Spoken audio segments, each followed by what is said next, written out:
Soldier cinema নিয়ে এলো নতুন দারুণ আপডেট। বহুল প্রতীক্ষিত সোলজার সিনেমা নিয়ে দর্শকদের জন্য সুখবর দিলেন অভিনেত্রী তানজিম তিশা।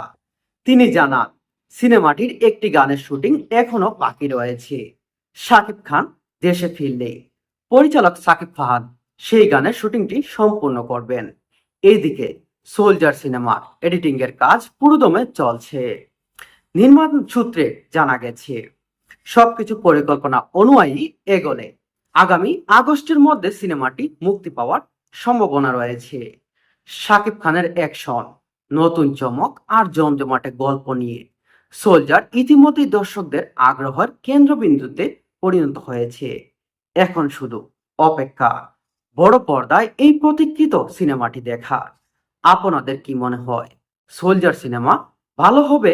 আপনাদের মতামত অবশ্যই জানিয়ে যাবেন। যেখানে মেগাস্টার শাকিব খানের বিপরীতে অভিনয় করতে যাচ্ছেন সোলজার সিনেমায় তানজিন তিশা, এবং তার বিপরীতে আছেন উম, নাসিবা তুষি। অভিনয়